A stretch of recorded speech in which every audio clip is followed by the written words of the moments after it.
napakaswerte na naming pamilya, binigyan kami ng pagkakataon ulit na makabalik at linawin ang tunay na legacy, ika nga ng aking ama.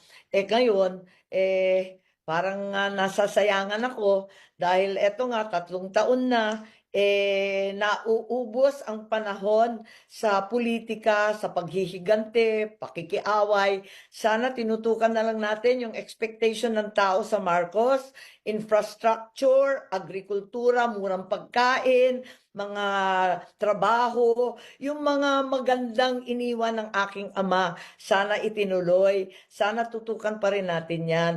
Sana hindi pa huli, may 3 taon pa naman na habulin pa rin at maiwasto ng aking kapatid. Sana isang tabi yung mga sino-sino dyan na nag-a-advise at siya ang magsabi dahil yan ang turo ng aking ama.